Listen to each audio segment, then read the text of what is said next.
The narratives built around the lifespan and aging process of medieval people emerge as one of the most striking examples of the modern age's technological and medical arrogance in looking back at the past. The answers given to the question, how long did people live in the Middle Ages, are generally misleading. The low medieval average lifespan statistics didn't result from a biological clock running faster than today's, but from the frequency of external factors interfering with this clock. When we set aside the dominant role of medieval infant mortality rates in this average, the picture that emerges is actually a surprisingly resilient human prototype. A medieval child who managed to pass the 5-year threshold could have a chance of reaching their 50s with nothing but natural immunity and environmental adaptation, without any of the facilities modern medicine offers. The role of medieval diseases in this period was sudden and devastating, very different from today's chronic disease perception. While modern humans age with processes spanning decades, like diabetes or heart disease, for medieval people, signs of aging were often permanent marks left by severe infections they'd survived.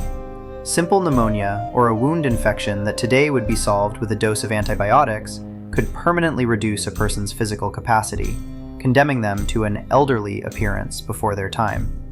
However, this bodily wear didn't always go hand in hand with mental decline. A medieval adult who had managed to survive possessed a body that had adapted to much harsher environmental conditions than an individual living in today's sterile world, biologically tested. Medieval eating habits are one of the most defining elements of this picture. The carbohydrate-heavy and monotonous diet of the vast majority of the population brought signs of aging like skin sagging, bags under the eyes, and tooth loss to the 30s due to vitamin deficiencies. This is one of the answers to the question, why did people in the Middle Ages age early? However, on the other side of the coin stood a diet free from processed foods, refined sugar, and modern preservatives. The whole grain breads, fresh vegetables, legumes, and occasional animal proteins that peasants consumed protected them from modern-day obesity and related metabolic diseases. The deterioration of dental health wasn't just an aesthetic problem, but a factor directly affecting nutrient absorption. Skeletal structures uncovered in archaeological excavations show that wear on medieval people's teeth was sometimes more natural than decay rates in modern humans, because sugar consumption was nearly zero. The intensity of medieval physical labor slowly sculpted the body of people in this period.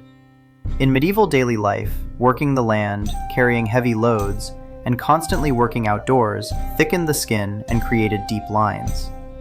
Joint pain and calcification could weigh down a farmer's walk in their 30s. But this physical fatigue wasn't a cause for social exclusion. On the contrary, it was accepted as a badge of labor given and functionality in society. Old age was a rare victory achieved in a world where death was so close. Medieval women's lifespan is also particularly noteworthy. For women, the aging process was like a biological endurance test. Frequent pregnancies and the calcium and iron loss created by childbirth rapidly affected women's bone structure and general appearance. However, women who safely passed through these difficult processes and reached postmenopause gained incredible respect and authority in medieval societies. In family hierarchy, in the transmission of traditions, and in the social fabric, elderly women functioned almost like decision-making mechanisms. In rural areas where medical knowledge had not yet been institutionalized, these elderly women's knowledge of herbal treatment and midwifery made them the most vital members of the community. Legal and administrative regulations also played a large role in shaping age perception. When we examine guild rules and tax exemptions in medieval cities, we see that the elderly category generally began around age 60. However, the answer to the question, were they elderly at 30, once again comes out as no. If people were biologically finished at 30, it would be illogical for the legal system to set 60 as a threshold. Those in their 30s and 40s were the main driving force of military expeditions, heavy construction projects, and agricultural production. Since childhood was a rapidly consumed phase in this period, an individual assumed full adult responsibilities at 15 to 16, and therefore by age 30 already had 15 years of work experience and an established family order. Our modern prejudices about medieval hygiene also cause us to misjudge the quality of life in this period. Among medieval myths, one of the most common is the legend that they never bathed. In reality, medieval people, especially in cities, had a bathhouse culture. Soap making was known, and personal cleanliness was also supported by religious requirements. However, in medieval health conditions, water quality and the lack of sewage systems accelerated the spread of infectious diseases. During major epidemics like the plague, life expectancy showed a statistically tragic decline. But for those who survived these epidemics, living standards ironically rose due to the abundance of resources and the need for labor. After the mid-14th century, surviving peasants in Europe are seen to have consumed more meat and had better housing conditions. The religious and philosophical atmosphere covered the cold face of death and aging with a kind of sanctity. In the medieval mindset, the body was a temporary container for the soul. Memento mori culture reminded people they could die at any moment, while also making them see every year they survived as divine grace.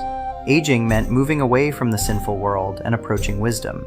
The existence of monks living to 80 or 90 years old in monasteries showed both the hygienic advantages of these centers, where the medical knowledge of the period was preserved, and how much a regular life could extend lifespan.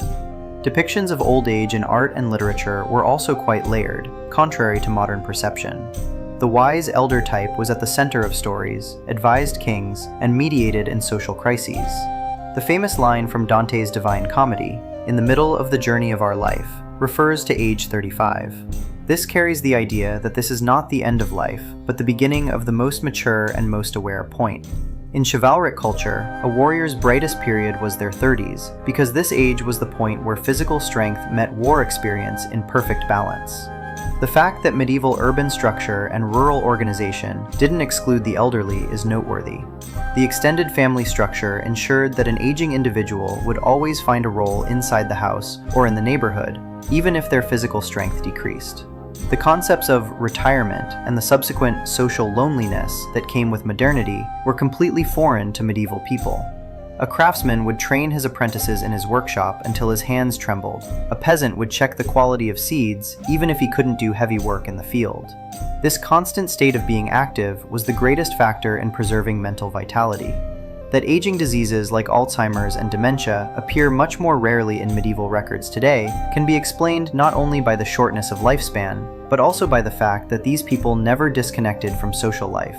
Although the medical understanding of the period was far from today's laboratory science, life practices developed through medieval four humors theory, the balance of blood, bile, black bile, and phlegm, enabled individuals to listen to their own bodies.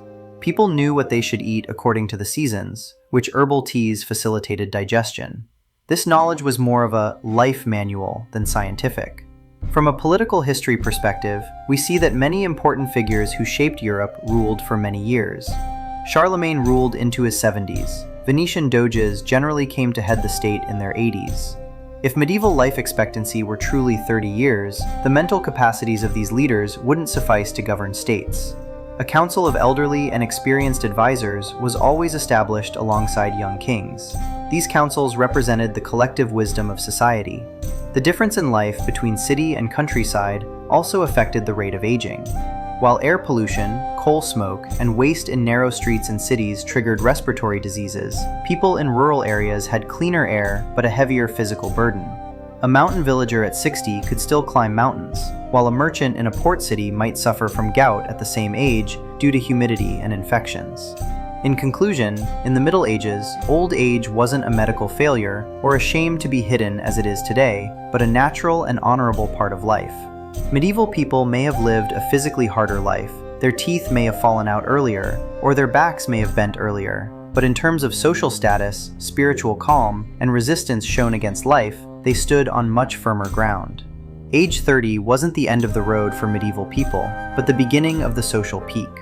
Life's risks were many. Epidemics, famines, and wars could strike every age group at any moment. But living under these risks didn't age people faster. On the contrary, it made each day more precious. That person we label today as elderly at 30 was actually a true adult standing firm against all of life's storms, carrying society on their shoulders and wisely guiding the next generation. Aging isn't biological destruction, but the ripest fruit of that magnificent dialogue established with environment and time. Medieval people may have grown this fruit under more difficult conditions, but they knew much better than us how to taste it and preserve its social value. Until the next video, goodbye.